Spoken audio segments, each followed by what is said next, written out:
Good evening, friends and neighbors. Welcome to edition number 2 of the Chucky Show. I see we have some stuff rolling in here already. I just banged my arm on the wall coming in here.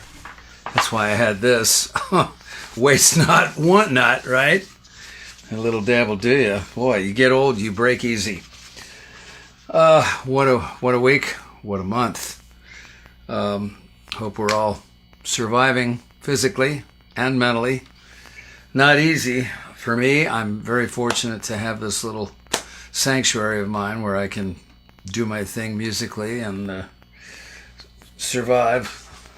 I got an injury here I have to tend to. My timing is great, isn't it? Oh my gosh.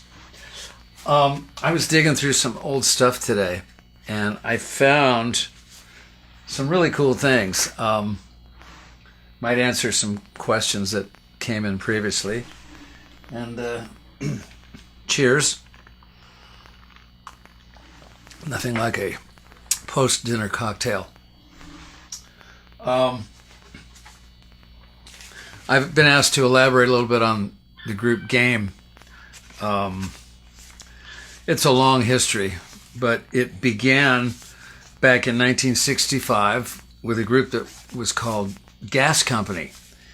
And Gas Company got pretty big locally. We got signed to Laurie Records through Henry Stone. And our first single was Heard You Went Away. That went to, I think, number 79 on the charts. We had to change our name to Proctor Amusement Company because there was already a gas company. And, I should have, let's see, Scott Records. Yes, and following Heard You Went Away, we had a record called, this is Heard You Went Away on the Scott label. This was prior to getting signed to Laurie. This was Henry Stone's label, Scott. And Game was born out of Proctor Amusement Company. Members came, members went. We decided to stop doing covers and do our own music. And we got signed to a label out of New York called Commonwealth United. And one of our first singles was a song I wrote called My Kind of Morning. Got very minor airplay. Flip side was Things for Me, which is on Game's, I believe, first album, the one with the Peter Bruegel painting. Correct me if I'm wrong, Mitchell. You probably remember more than I do now. We had a couple of singles. Our first Game's first album was an experimental album that I'm bleeding tanked, and the people in New York that heard the tapes that we had sent up that we called our first album said, no, we don't think the material's strong enough, but we're going to give you 6 songs and we want you to produce these. We know you guys are capable of producing yourselves in the studio. It's just that we don't think your material's strong enough. So they gave us 6 songs by a writing team named Bonner and Gordon, who have written for the Turtles. They've had numerous hits. So they sent us home with these hideous demos, and we went into the studio and cut 6 songs. And they actually released 2 of them. One was called Julie on Commonwealth United Records. Julie, my little daughter, who we may get to meet a little bit later. Flip side of that was When Love Begins to Look Like You. I have all of that stuff. Anybody who wants to hear it, private message me, and I will attach the songs, and you can hear them. Interesting stuff. Okay. Let's see. This is some other stuff. I found a box of old 45s, and all this stuff was in it. One of the very first songs, or one of the very first big sessions that I did at Criteria in 1968, I think that was the year, was James Brown. James Brown came in with his entire band, 2 bass players who he made play against each other until he decided which one he liked better. And we recorded a song called Give It Up or Turn It Loose on King Records. This was the next big record James had after I got I Feel Good, which my boss, Mac Emmerman, engineered in the Bahamas, not at Criteria, believe it or not. The next big record that I got to engineer and got a gold record for, which is up there, was Rainy Night in Georgia by Brooke Benton on Atlantic. And here's an interesting... While I was a Capitol artist, I was flown up to San Francisco. Ben Edmonds was friends with Elliot Mazer. They were just producing this new artist named Juice Newton. They had a single that they wanted to put out called Come to Me, but they didn't feel it had quite enough whatever for a single. So I got flown to San Francisco to play some rhythm guitar and slide guitar. And this was Juice's first single, Come to Me. Now, I've gone online and tried to find the version that I'm playing slide on, but it doesn't exist. The album version came out with different players on it. But I thought it was kind of cool. Got to spend a day with Elliot Mazer. This was a record that I produced with my dear friend Captain Harry. We used to play Rum Runner Bay together, my brother, Scott, Harry, and I. And it was a song called Hi Hi Honey. Very catchy little song. Again, any of the stuff that you guys remember, message me, and I'll attach it and send it to you. And last but not least, one of the questions I had prior to tonight,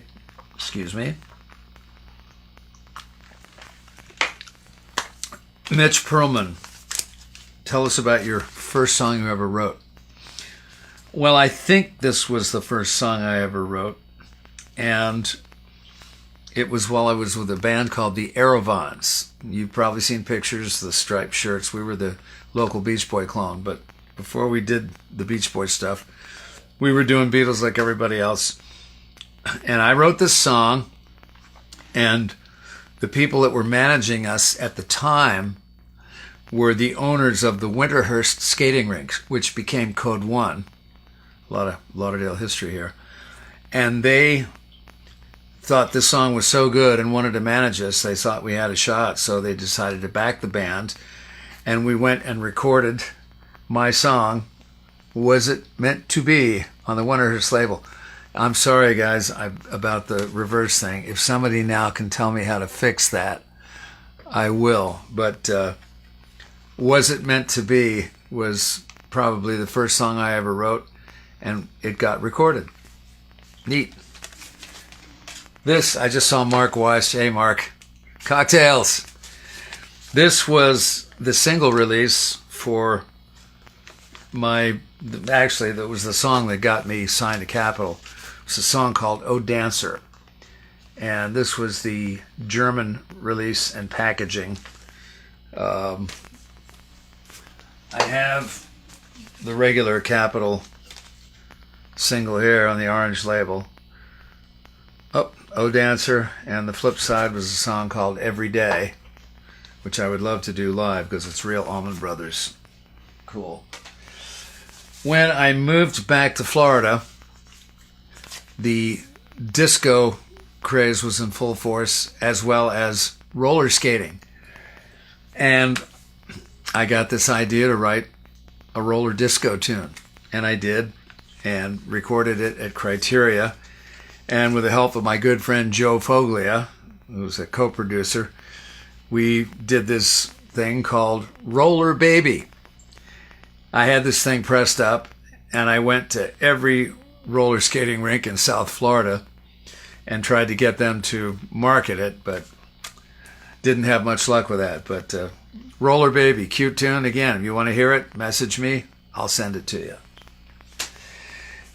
The very last thing I probably got pressed, and this was via Ron and Howard Albert and their Good Sounds label, was Surf's Up, the Beach Boys medley that I did in 1981, I believe.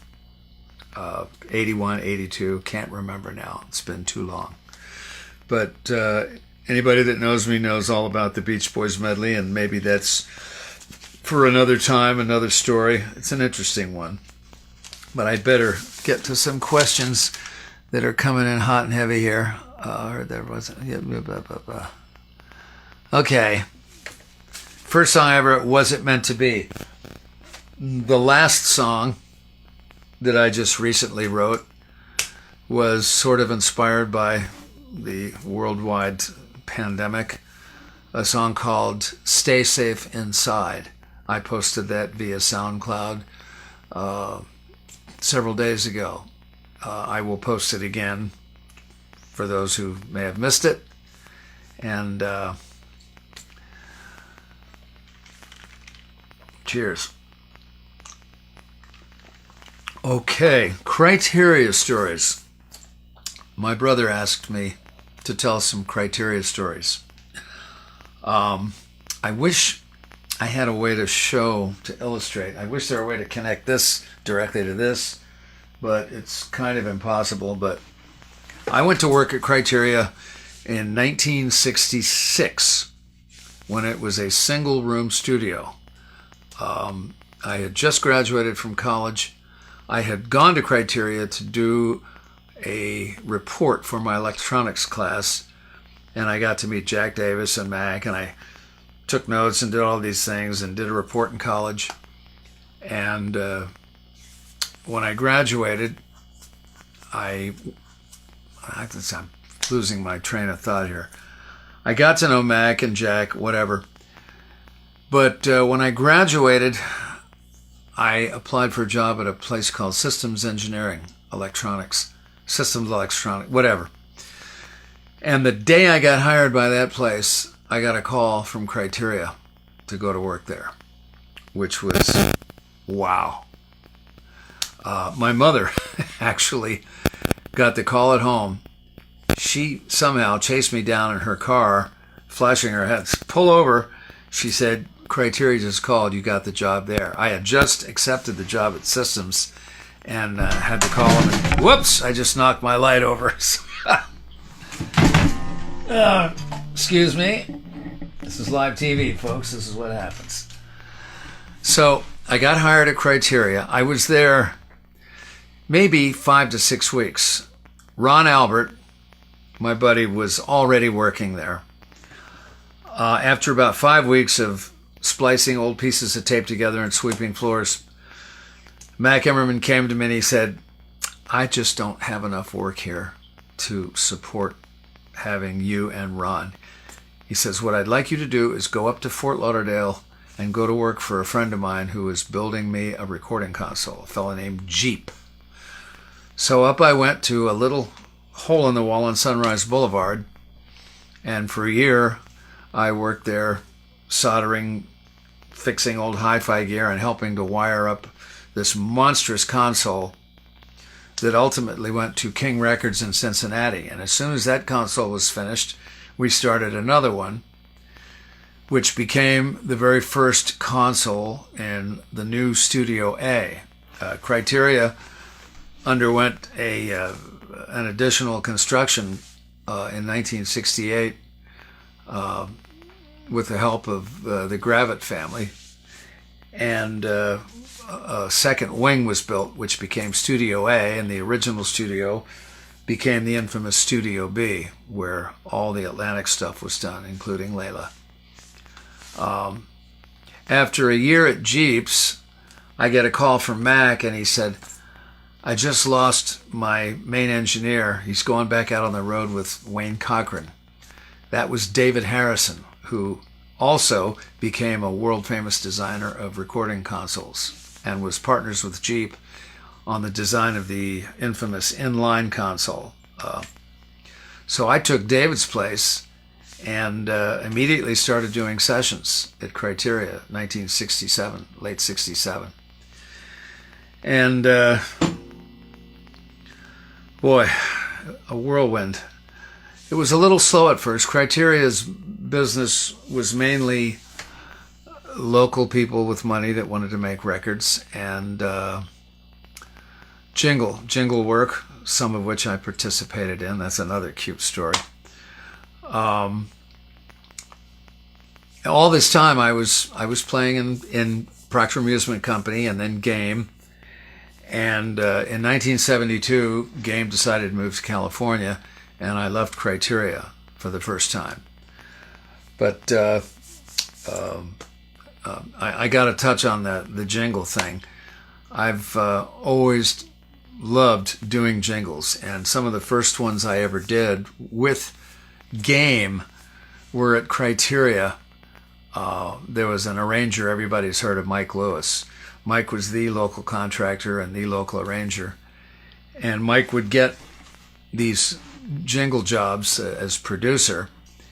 And Game Procter Amusement Company, because we had spent so much time at Criteria and had such great studio chops for a band that young, Mike was using us because he thought it would just be a hipper sound.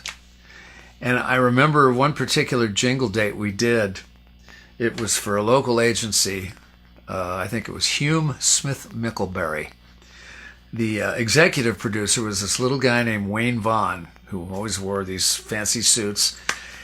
And he was sort of like the liaison, the representative. Mike was the music producer. And we did a couple of jingles. I think one we did for Coconut Grove Bank. Well, these Hume Smith Mickelberry guys were the suits. If you've ever watched Mad Men, that era of advertising did exist, and those guys were every bit the TV show. The 3 martini lunches, half out of the bag, and the 3-piece suits. So these guys come into Criteria to see how their session's going, and they look out in the studio, and here's my brother in a tank top with hair down to his shoulders, me with my hair out to here, and Eddie, and we're out there looking like, what are these guys off the street? But singing this great 4-part harmony and playing all these really hot tracks to these jingles. One of my more fonder memories. My jingle career has been extended somewhat. I was a jingle producer in Hollywood for a company called TSI from 88 to 94. Then I did it at home for many years independently. And then I went to work for Tony Sinetro at Audio Visions, not Audio Visions, whatever, like Audio something in Miami. I did spots for 10 years for Tony. I still do an occasional jingle or voiceovers here and there. The last thing I did, and unfortunately I don't know why, they played it for maybe a week and I haven't heard it since, was the new Brand Smart USA, which sounded exactly like the old one. So if you heard it a few months ago, you probably wouldn't have noticed, but it was me copying exactly what the client wanted from the old jingle. All right, moving right along. Jingles, session work. I did a pretty decent amount of session work in the mid-'80s. My dear friend John Sambatero and I were the first call session singers down here because we were able to do background vocals so very quickly. We could do an entire song in under 90 minutes, 3-part harmony, stacked triple times, whatever. So we did a ton of work. We were on Meatloaf's Midnight at the Lost and Found album, Clapton's Money and Cigarettes, John Parr's Naughty Naughty, just a load of stuff. We even did a session with Barry Gibb, John and I. But all of that stuff has since dried up. Let me see if I can see some questions. How in the world do you remember? I don't know, Skit. I do not know. Coconut Grove Bank, the village bank that grew and grew and grew and still grew. You remember, Z. All right. That was a good little jingle. I wish I had it. Let me see. Who knows? Maybe it's in here. I have jingles up in I doubt it's in here. I wasn't going to do this kind of stuff because it doesn't translate very well from my speakers to the cheap mic that I'm using. No, I'm afraid not. I'm afraid not. Anyway, it was a good jingle for 1967, 66, whenever it was. Oh, gosh. Let's see. Hi, Thomas. Yuli. Hey, buddy. Jimmy Hughes. Oh, my God. The Impalas and War Memorial. Oh. I hope Tommy Strickland, I don't know if you're still on Facebook. I know you had a little thing that you were doing for a while. The Impalas and War Memorial. Oh, my gosh. You old-timers will remember War Memorial. It was the place to play in Fort Lauderdale. And Steve Palmer was really the Bill Graham of South Florida. Steve would rent the War Memorial, hire a couple of cops, put his son and his wife out in the auditorium lobby to take admission, sell tickets and take the money. He'd hire 4 or 5 bands and would have these shows from like 7:30 to 10:30 or 11 at night at the War Memorial every Friday and Saturday. And that was the place to play. And actually the first time I played there was with Bobby Naylor and the Saints sometime around early 1960. Then it would have been the Impalas, which was myself, Paul St. Pierre, Tommy Strickland, and the three of us. We were a quartet. And Dennis Podekar, the drummer, who is now a very famous artist in California. We got paid $40 a man for those jingles. That was pretty good in those days. Wayne Vaughn. Oh, my God. Oh, God. Rico. Buddy. Man. The Image. I went there, Rob Holland. I think I maybe went to the Image once. I didn't go to those places. I didn't go to the Flying Machine. I don't know why. I just never went. I did see, I think it was the Grateful Dead and oh gosh, Joey Spampinato was the bass player. Can't think of the name now, but you all remember. Yeah. Oh gosh. All right, let's move along here. Oh boy. Sue, I don't know if you're watching, my dear friend Sue Daisley from Sebring, Florida. I've known Sue since high school and teen town. Sue used to work in the back with Elaine selling Cokes to the kids while the bands played up on the makeshift stages at Teen Town. Teen Town, for you old timers, well, that's the name of a song Jaco Pastorius wrote. And that's about the original place, Teen Town. Sue asked me to do a song, and because I love her to death, I'm going to forget the words, but I'm going to give it a shot because Sue asked for it. This is a song that's actually by the Kingston Trio.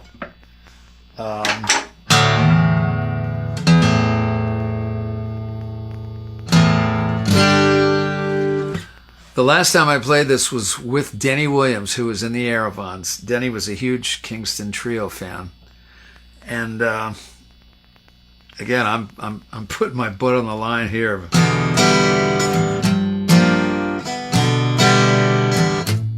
I don't know if it's even right.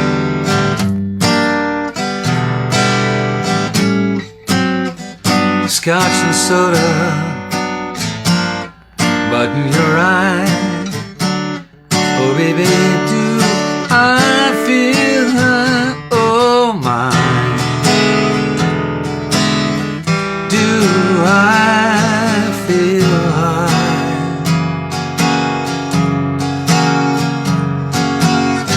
Dry martini, jigger of gin. Oh, what a spell you've gotten me. Oh my, do I feel high?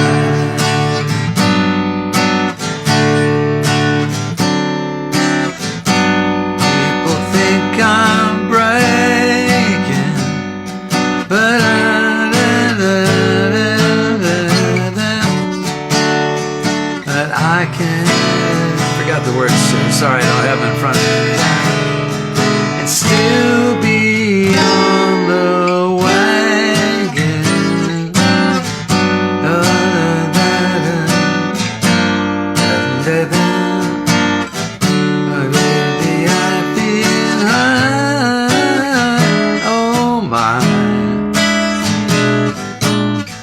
do I feel higher than a kite can fly?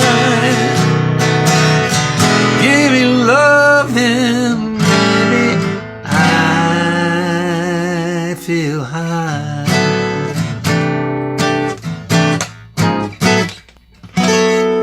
That's for Sue Daisley, and boy did I butcher that. All right, while I've got the guitar up, I'm going to do something that this song took me forever to learn. The finger picking in it is, well, I've always been a decent finger picker, but when you're talking about Lindsey Buckingham, you're in another world. And when I joined Crystal Visions, shameless plug here, Fleetwood Mac tribute band that I'm in, I had to learn this, and it took me about 6 months to sort of get comfortable with it. I'm going to try to do it for you now. It's called Never Going Back.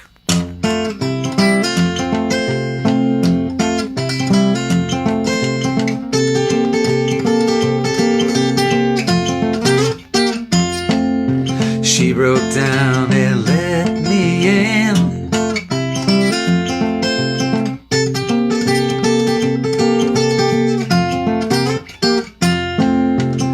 Showed me where I had been.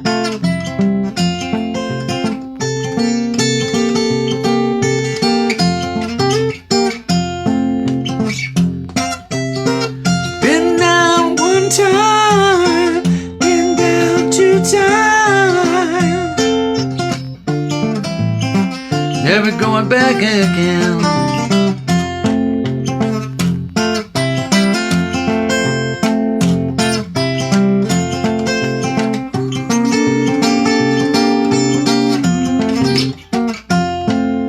Well, you don't know what it is to win.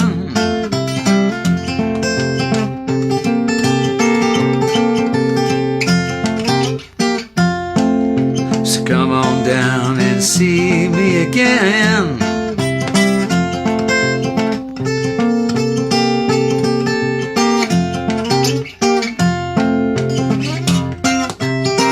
Been down one time, been down two times,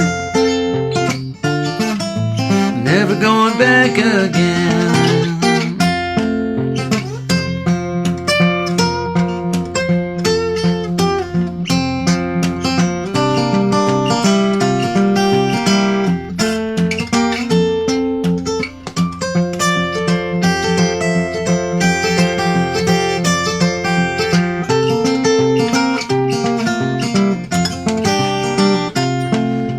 You don't know what it is to win.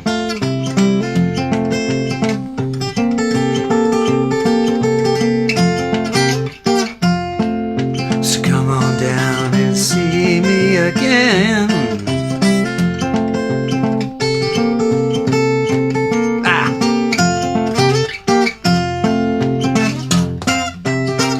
Been down one time, been down two times, been down three times, never going back again.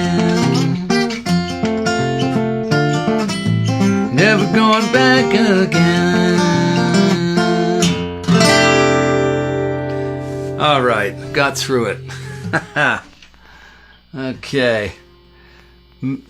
Let's see, let's look at some questions here. Thank you, Les. Oh, Tracy.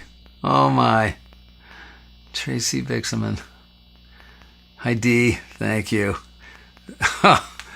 Boy, the voice you've been waiting to hear. God. It's well, I'm not getting younger. Getting close to the 3/4 century mark. Groovy. Hey, Groovy. Please send me that song again, the one that's sort of like Leon. I want to do some guitar on that, please. That's God, that's the best thing you have ever done. Groovy Pantesco, you guys all know who he is. He's living in Atlanta now. But I call him my second son. Great man. Hello, Marcia. Sir Mike Panera on the Blues Image. Wow, yeah. Juggy. Tommy Smith. Tommy and I go back to TSI together. Wow. Yes, okay. Somebody, boy, somebody said do a Beatles medley. Guys, yeah, I'm not the solo performer that so many of these people I know are.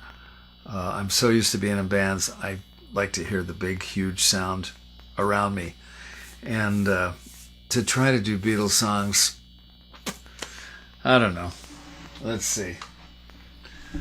I'm looking for some questions here. Over. That would be tough.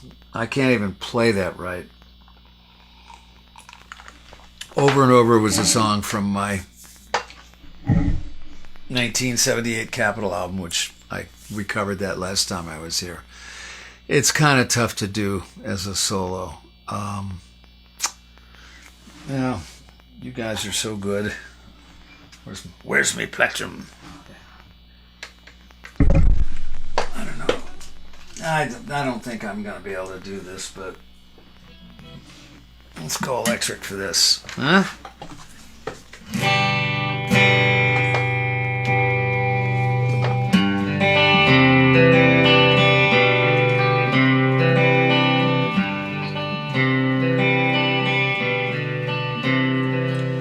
Sometimes I see you, but you're not really there.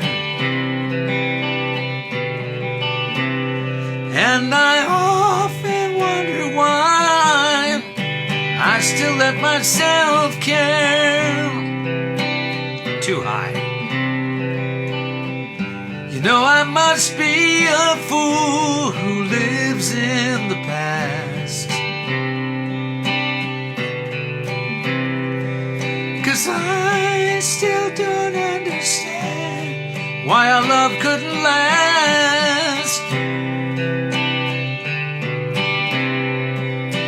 Over and over, I tell myself we're all through. But over and over, I'm still thinking of you.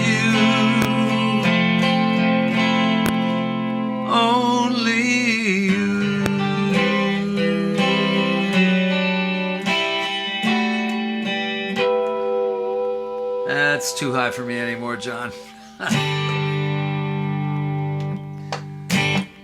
Beatles. Oh gosh, remember this chord? This is. I don't know if there's a name for this, but this would show you the brilliance of George Harrison. Whenever I want you around me, all I gotta do is yeah, baby, that's all I gotta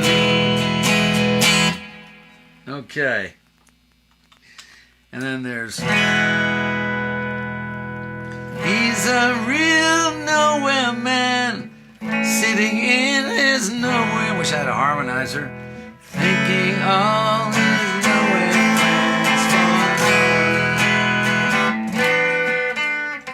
Doesn't have a point of view, knows not where he's going to. Isn't he a bit like you and me?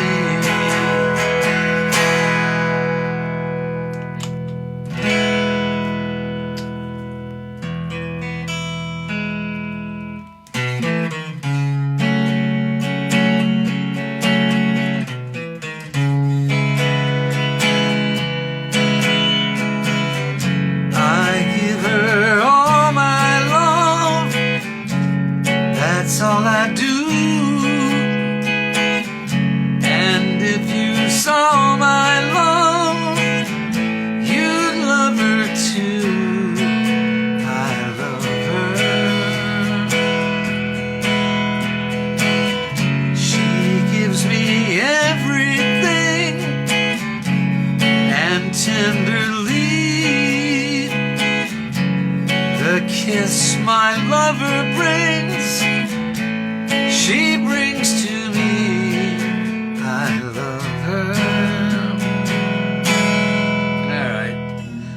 bunch of them written down, but Beatles alone is kind of tough to do. I will demonstrate my version of the opening chord to Hard Day's Night. There have been all kinds of videos and things about this. I posted it last year using my 12-string, but I think this is as close as you're going to get with one guitar. Well, that was kind of weak, huh? It's been a hard day tonight, and I've been working like a dog. It's been a hard day tonight. I should be sleeping like a log, but when I get into you, I find the things you do will make me feel alright. Yeah, and I can't sing any more of that. Mitchell, do some game songs, please. Okay, I will do a game song, and this will be for Mitchell Perlman and for Les Luring. This was a song that I wrote, I guess it was 1970. I think all of us around that time had some sort of a spiritual awakening, if you will. And this was mine. This song was on our second album, and is spiritual in nature. I just hope I can. The intro was. Nope, that's not it. We're climbing up the same mountain, though we're all on different sides. We're all heading for the very same place. So while you climb that mountain, just seek the light that guides, and together we will meet him face to face.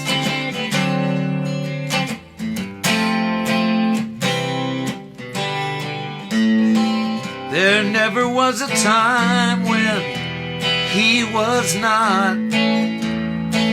There'll never come a time when he won't be.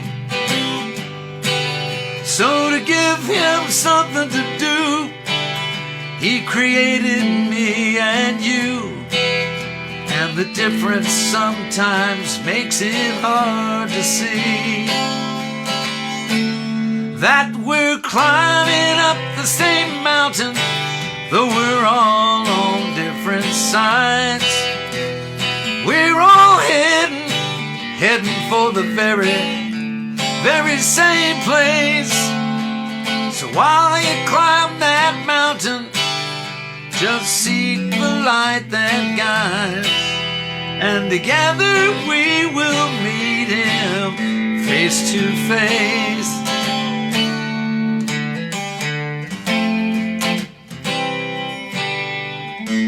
No one man should ever tell another what is wrong. How can every person here be right? Reach out, take his hand, try to understand that without the dark there could not be the light.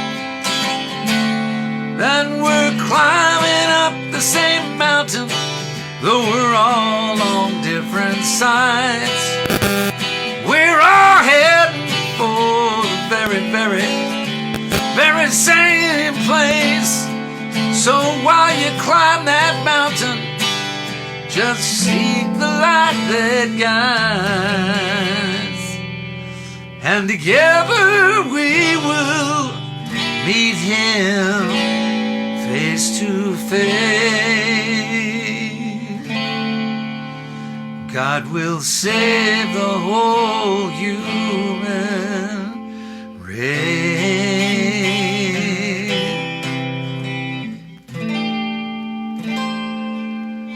Okay, that's the first time I've performed that publicly in about 14 years. Hey, Rick Curley, Mitchell, you're dreaming, buddy. I can play the opening because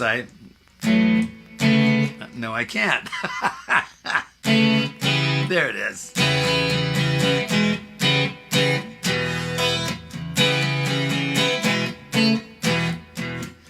See the senorita walking by.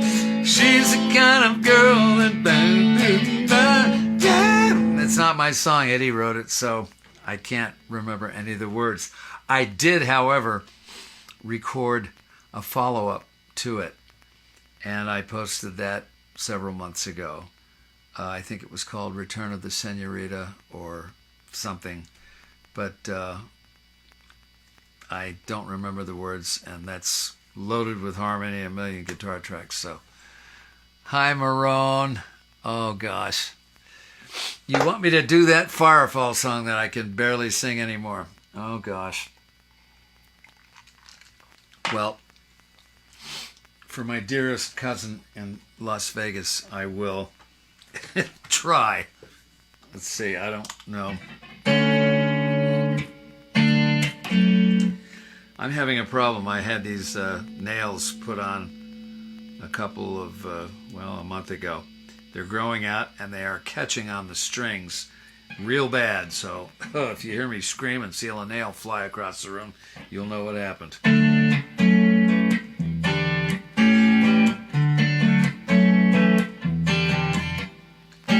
You are the woman that I've always dreamed of. I knew it from the start. Whoops, there it is. I better go to a pick. I saw your face and that's the last I've seen of my heart. It's not so much the things you say to me, it's not the things you do. It's how I feel each time you're close to me. Keeps me close to you. Whoa, whoa, you are the woman that I've always dreamed of. I knew it from the start. I saw your face and that's the last I've seen of my heart. You got a way and a dance is real, and that's just not my style. You got a way to set my senses reeling every time you smile. Whoa, you are the woman that I've always dreamed of. I knew it from the start. I saw your face and that's the last I've seen of my heart. Of my heart. Ooh, oh, my heart.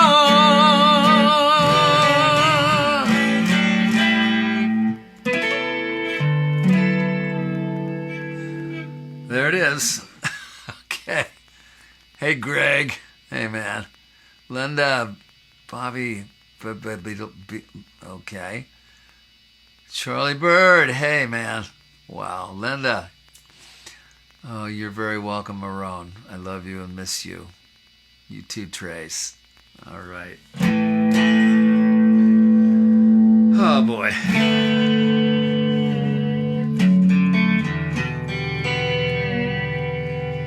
This is by Paul Reed Smith. I haven't played this thing in a while.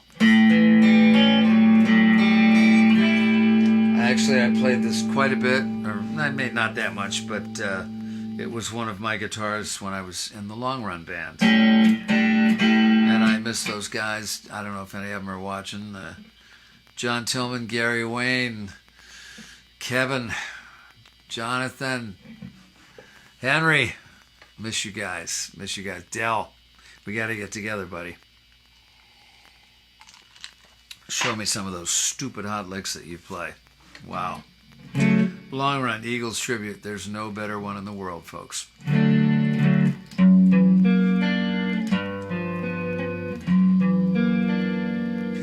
Man in Black. Boy, that's... God, Les. That could be a stretch.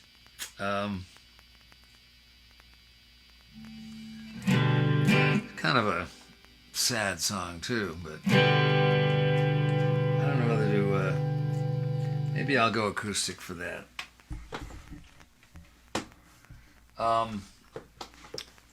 I thought I had me a big country hit with this. The subject matter is probably kind of worn now, but this was also a song that was on Game's second album, Long Hot Summer. And I think the subject matter is obvious. Actually, the Game version was kind of a funky... I redid it years later, more as a country kind of strummer, and that's what I'm used to doing, so I'm going to do it that way.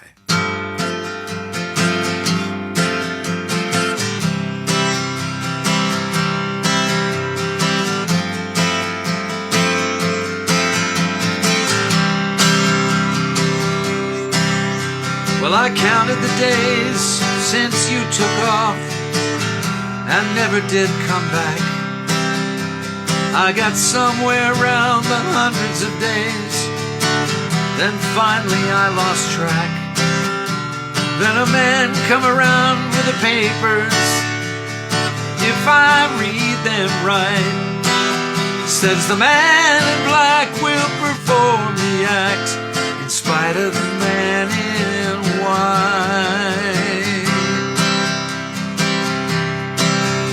Well, it says right here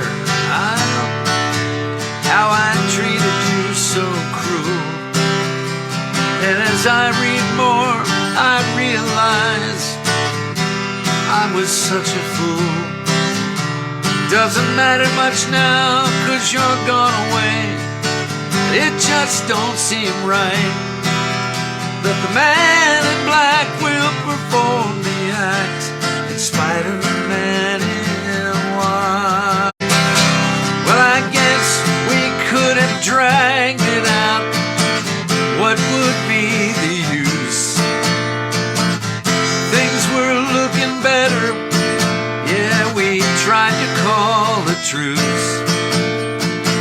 I figured someday you'd come back, but now I know that all the time we stayed apart just didn't do no good.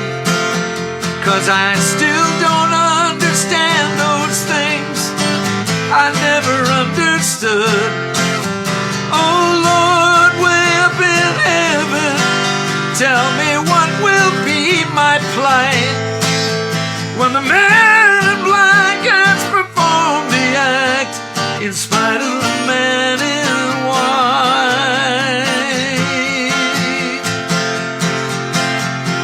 In spite of the man in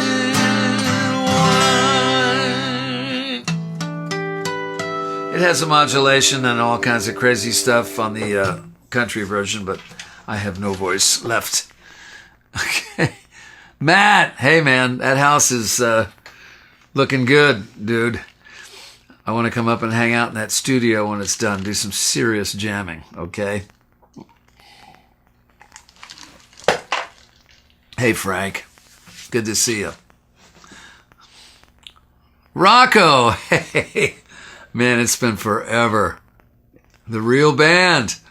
Got to get them back together when this virus crap is past us. Indeed. Oh, gosh. Sid, hi, Sid.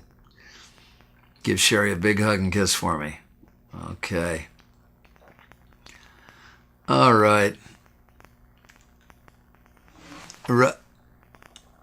Okay, Les. Yeah, Jessica. There's... Again, the single solo guitar player thing, it's never really been my wheelhouse. I'm a guy who loves to paint in the studio, and I've been so fortunate. Starting at Criteria, when I had keys to the place, I would go in. After work, I wouldn't go home, and I would wait till everybody had left, and then I'd throw a reel of tape up on the machine and just start playing. I would have my brother Scott come down, and we would set up drums in the studio, and it would be just he and I. I'd put the reel on and roll the tape, and I'd go out, and we'd bang out as many rough tracks as we could in the course of an evening. He would go home and get up the next morning, go to his day gig, and I would stay there till sunup, overdubbing bass and guitars and vocals and whatnot. And with 24 tracks, you folks out there who are not studio savvy, back in the day, 24 tracks was, you could replicate yourself 24 times doing whatever, which I got pretty good at doing. Nowadays, with Pro Tools and Logic, there's no limit to the number of tracks that you can record all by yourself in your little 10 by 11 studio. But most of my songs and the things that I've produced and written have been very layered with many guitars, many voices. And to do those songs totally naked, I don't know, a good song's a good song. And if it's a good song, it doesn't matter if you have 18 guitar tracks and bass and drums and whatnot. Les just asked for a song that was on, actually it was in 5 songs that were on my first CD, Keep on Walking. And cool history behind this tune. When I was working at Criteria, it was the same time the Bee Gees were recording. They had already done Saturday Night Fever, but they were still doing some things, and another studio actually was being built to accommodate them. But they had a fella that hung out. I don't know what his real gig was. His name was David English. But David had heard me in the studio and seen me around and whatnot. And he handed me some lyrics one day. He said, I just wrote these lyrics, and do you think you could put some music to them? So I came up with this.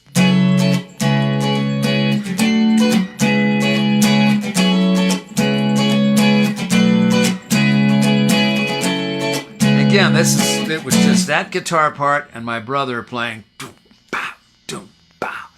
And that's all we had. And I ended up putting 1 million guitars and voices on it.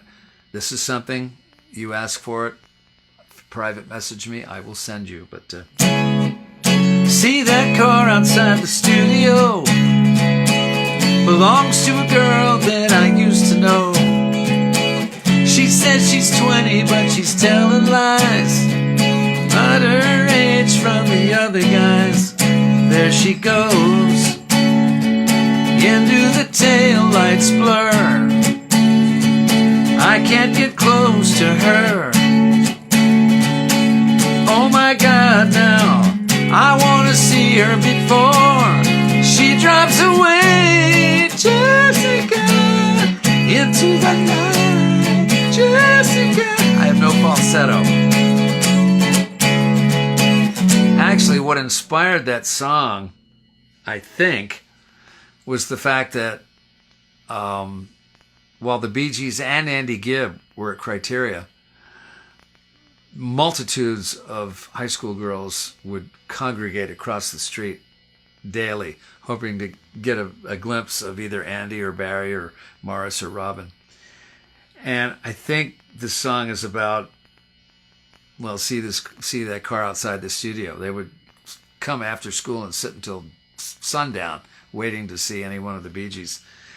And I got those lyrics and I wrote that song. Again, I will send it to anybody who asks for it. And what's crazy is I finished it, and I don't know that David English has ever actually heard the finished song. He is the lyricist, and I have given him credits, but I don't know if he ever got to hear it finished. But that's about the best I can do with that one is a solo. Doing some, oh God. Sure. This is your, this is like a Tom Petty classic guitar hook. Used to do this one live a lot. This would have gone over great in California.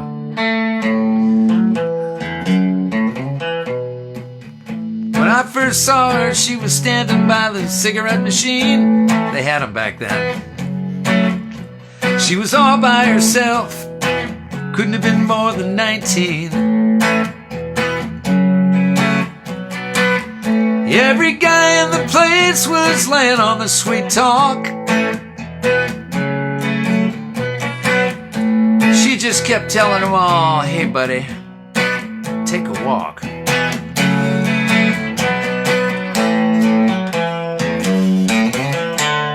Very Tom Petty.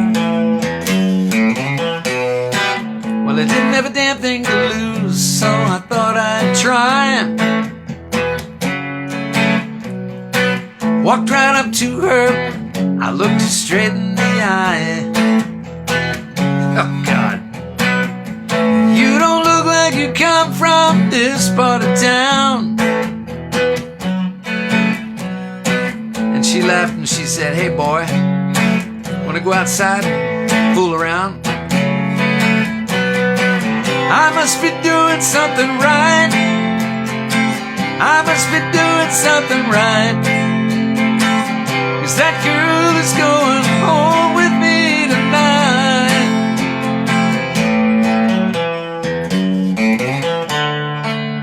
And that's enough of that.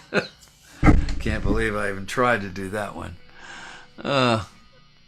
Hey, Marsha. Okay. Well. Oh my gosh. I don't know. I know I touched on this on our last little meeting.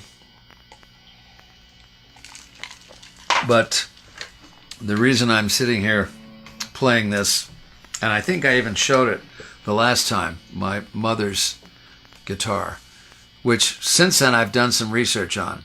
It's a Martin tenor guitar, and I did some research and looked up the serial number, and that guitar is 89 years old. But my mother, when we moved to Florida, got interested in music, and she bought this little tenor guitar, baritone uke, and started learning all these Caribbean, Jamaican songs. And one of the first ones she learned was Jamaica Farewell. And my brother and I, a few years ago, we did an album together. Old Songs, Old Guys, I think the name of it was. And one of the tunes that we did was Jamaica Farewell. We cut the track, did the whole thing out at his Grayson Wood studio in Pleasant Hill, California. Harry Hand used to do this.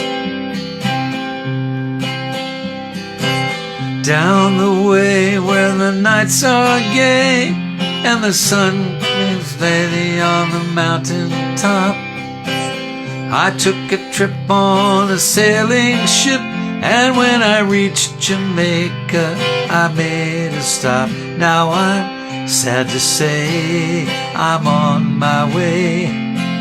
I won't be back for many a day.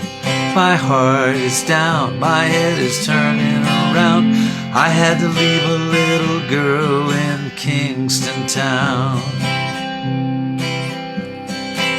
Down at the market, you can hear babies cry out while on their heads they bear ackee rice, salt fish are nice, and the rum is fine any time of year. Now I'm sad to say I'm on my way.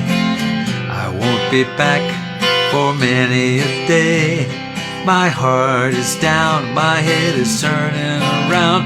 I had to leave a little girl in Kingston town.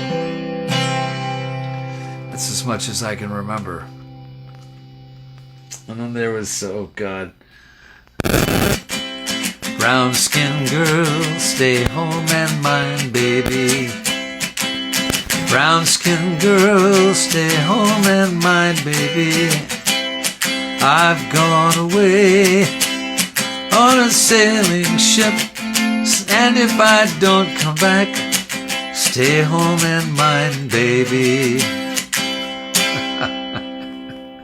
And then there's the George Simonette. I asked my woman what could I do to make it out. This is a family show, so we're not going to do that one. Della, if you're watching, that one's for you. George Simonette. Okay. Steve Gordon. Hey, man, we haven't talked in a while. And, boy, I know you're feeling this big time. Yeah. Steve Gordon is, if you guys don't know, is an outrageously good guitarist, very famous producer, engineer, who until very recently was playing quite regularly on Royal Caribbean with his band Private Stock. And, well, we know what's happened to the cruise industry since COVID-19. But good to see you, Steve. We we still have that lunch date to do, if and when ever. I guess as long as we stay 6 feet apart, right? Jimmy Gunn. Hey, buddy. Oh, you're welcome, Skit. Anything else? All right. Bruce Pictor. I just made a new friend recently. One of my favorite bands of all time is The Association. And when I was in this group Gas Company in 1966, we were doing, oh gosh, at least 7 or 8 Association songs. We had the matching 3-piece suits. I mean, we did it, and I have tapes to prove it. We were pretty scary. We would have easily been the tribute band now if we were still together. But Bruce Pictor is the fellow I just met who plays drums for the Association, has played with them now for over 30 years. He replaced the original drummer, Ted Bluchell, who had to leave the band to take care of some much more important family matters. But Bruce and I have just become good friends and are exchanging some stories via Facebook Messenger. And Bruce, good to see you, buddy. I hope you like the stuff I sent you. And let's see. Sharon O'Malley. Okay, Sharon. All right. You know, I didn't really have too much planned for this. I don't know. I'm all past an hour already. I guess it might be time to wrap it up, unless there are some more questions coming. Dancer, boy, Les, that's again, that's a stretch. But the song "Oh Dancer," you know, it's funny. Songwriters, and there's a million stories like this, but you agonize for days over lyrics and arrangements and this and that, and sometimes you never finish a song. And then there are these things that come into your head out of nowhere, and you write them in 10 minutes, and you go, oh, okay. And then you think, well, maybe it's not too bad. And you teach your band the song, and then you go play it in the club where you're performing, you just to give it a test. You know, original music in clubs by cover bands never really ever worked. But I got lucky with this one. Somewhere around 1974, yeah, it would have been actually 73, I wrote this song called "Oh Dancer." And it basically, in a nutshell, it's about a guy who is a stage performer, like I was, who's up on stage doing his gig and spots a very nice young lady in the audience dancing and wants to meet her, get together, whatever, but he's got his gig that he's got to do, and she's out there probably with a date, whatever. And this song really is kind of simple, but this song got me a record deal with Capitol. It got me interest by Warner. It got me interest. I had a sit down with Clive Davis of Arista. They all wanted this song, and they wanted it bad, and I wanted an album, not just a single. And Capitol was the only label that was willing to give me a budget to do an album. But the song, pretty naked by itself, but that's the rhythm. The hook line is,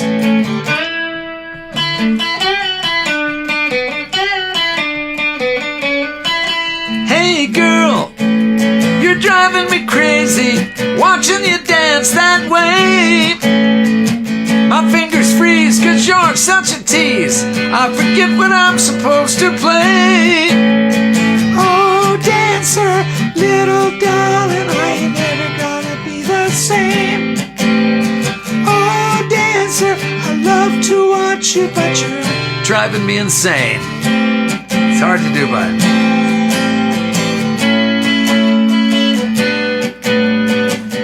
that's pretty much it. The whole song, and a monstrous guitar solo at the end, and some outrageous drumming by my brother. It was on my Capitol Records Crane album, 1978. Anybody who wants to hear it, I will be happy to private message it to you. Oh, Dancer. Made history for me. Brian Lamar, hey buddy, how are you? Oh, Tiago, God. I miss you, man. I miss you. Can't wait to get you back here and do some gigs. So can right a piece one day and another without leave. I don't know. Songwriting for me. I'm not the pad and pencil guy. I tried. It didn't work. I think I covered this before. Stuff just comes to me. I mean, all my songs always begin with some kind of chord progression, some kind of rhythm, lick, whatever. Every once in a while, you really get lucky and you get the entire completed song in your head like a lightning bolt. There's a song on the Crane album called "I'm Not Gonna Wait Forever." And as God is my witness, I came home from a gig one night with Game when we were a club band in San Diego. I lay down in bed, and just before I drifted off to sleep, this entire song came through my head like a freight train. It's called "I'm Not Gonna Wait Forever." There's no way I can sing it because I'm an old guy. Again, you want to hear it, private message me. You'll get it via private message, an attachment, MP3. I'm Not Gonna Wait Forever. It was done in my head. All I had to do was transcribe it to tape. And I think it's one of the most exciting things I ever recorded. As much as Dancer, if not more. I'm Not Gonna Wait Forever. Yeah, let's see. Over and over. Les, I did that for Groovy about half an hour ago. And doing that by myself, not going to happen. Mitch Mostel, man. When's anybody going to play again, right? I mean, this really does suck, not being able to perform. And I would have really never even considered doing anything like I'm doing tonight before the virus. But this is the stage for me right now. And it's a 60-year career, 60 plus years. And I've never been away from a stage this long in 60 years. But hopefully we'll all be back rocking and rolling before too long. Hey, Bruce, I want those. Well, you got them, buddy. Message me if you can remember. I will send you everything, Bruce, because I really am hoping to work with you guys. Chet Atkins, before you go. Well, I was going to do something before I went. Chet, yeah, the whole reason I started to play guitar was because of Chet Atkins, and I was playing before Chet, but just kind of goofing with it. And Mom saw that I maybe had some potential, and she brought home this record called Hi-Fi and Focus by Chet Atkins. And when I heard that, it was like, okay, this is what I'm going to do. And I probably won't do that great a job on this, but it's called Liza. And to me, it's one of the epitomes of Chet's finger style. And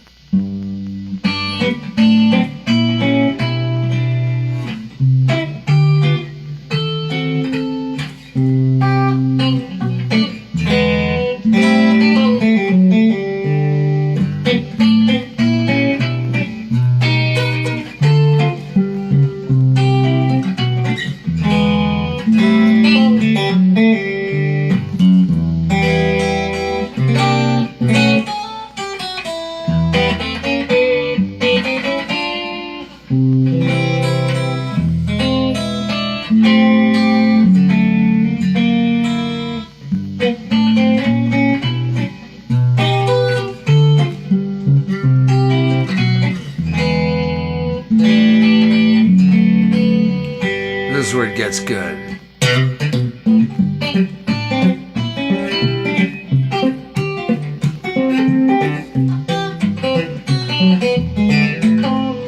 Damn it.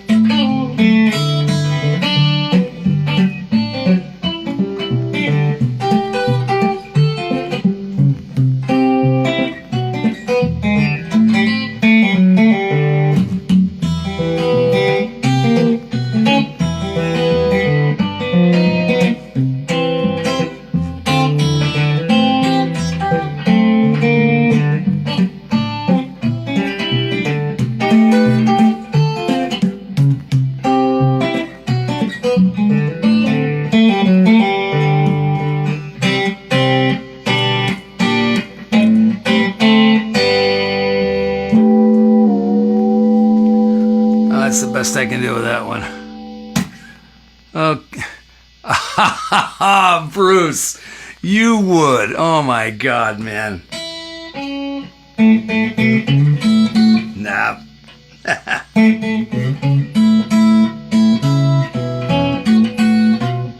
I used to be able to do it, I swear to God. And then there's...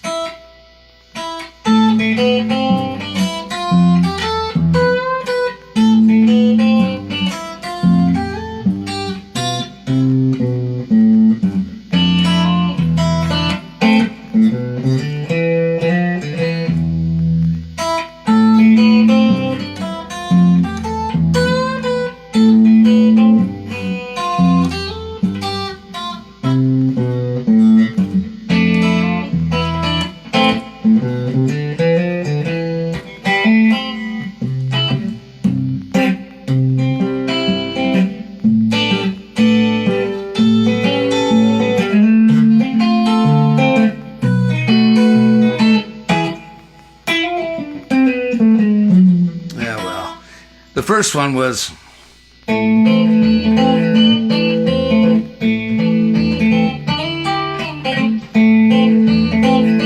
windy and warm.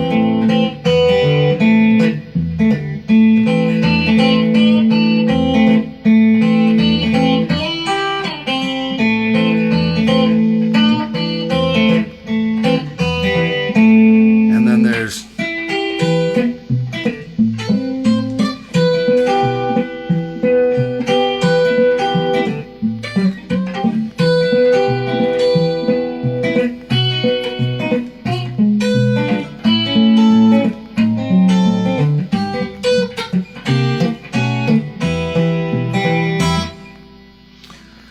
All right, I'm going to wrap it up. I'm going to do one more song here.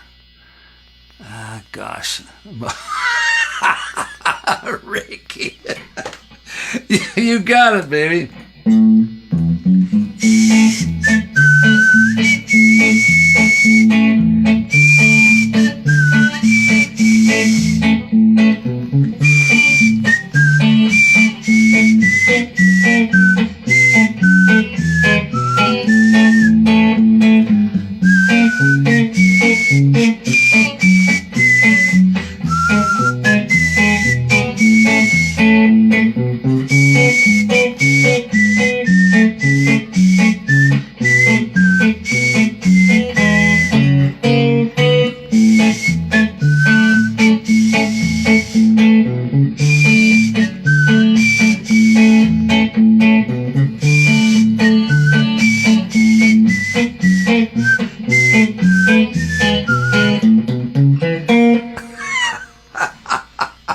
That's for Ricky Christian. Oh my God. Hey Brenda, how are you? Oh, all right. Okay. You guys gonna hang out? I've gone way over my allotted hour, but I am going to go, before I do one more song, don't go away. I'm going to go get my precious little daughter. Stand by.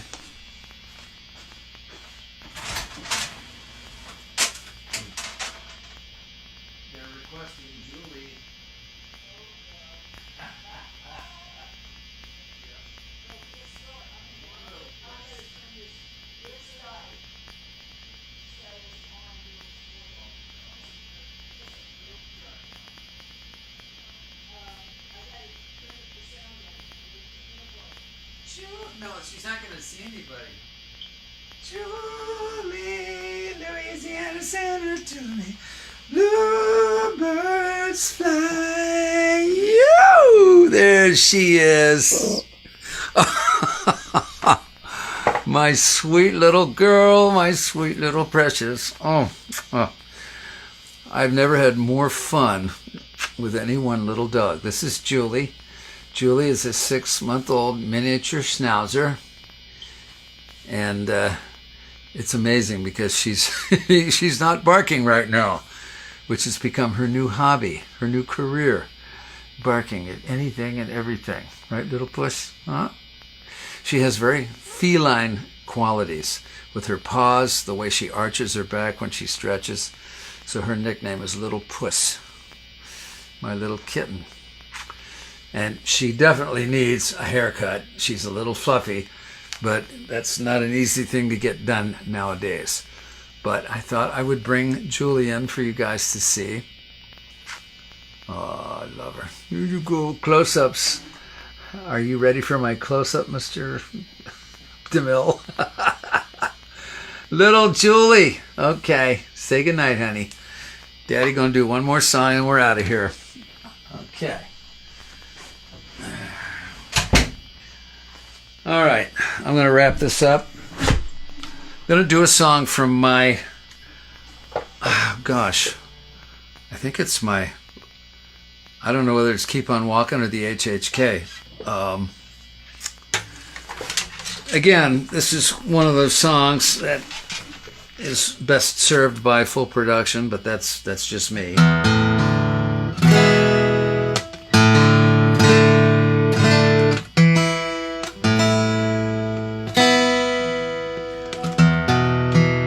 And I want to give my brother Scott credit for helping me to finish this lyrically.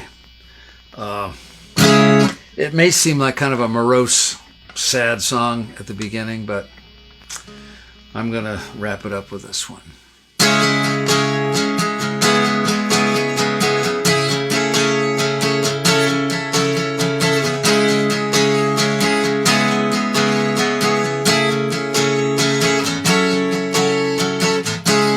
It's 4 a.m. and I'm still wide awake. Outside the rain is pouring down, and as I lie here I wonder, what will tomorrow bring? Is it even worth waking up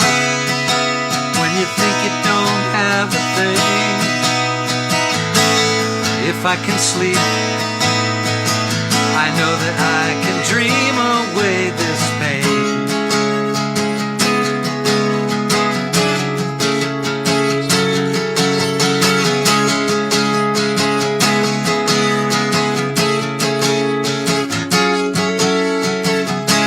Can't help but wonder what it might have been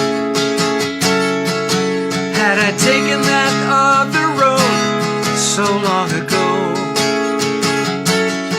But in my mind I know the truth, I would have ended up here anyway.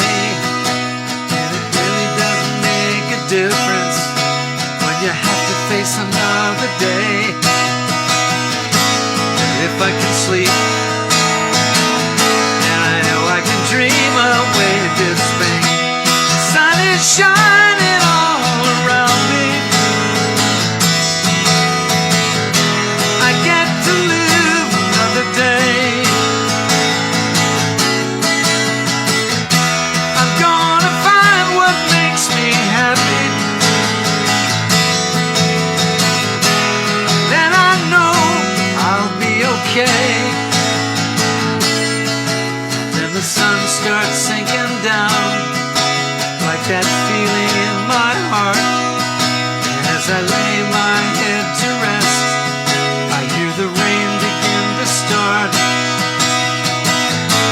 If I could just sleep, then I know I could dream away this pain that I feel for all the things I've left behind, for all the times I was so blind to what was right. And I pray I'll find some peace tonight. On the record, there's a great big thunderclap right here.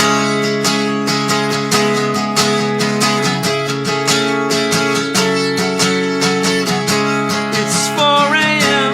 and you're still wide awake. The raindrops dance upon your roof. Now you lie there and wonder, will you have to face another day? Damn it. Will you somehow find your way? But if you can sleep, then I know you can dream away that pain. The sun is shining all around you, you get to live another day. You've got to find what makes you happy, and then I know you'll be okay. The sun is shining all around you, you get to live another day. Go out and find what makes you happy, and then you know you'll be okay. You'll be okay. You'll be okay. Gonna wrap it up, folks. We're all gonna get through it together. Stay safe. Stay safe inside. And I'll see you next time. Good night.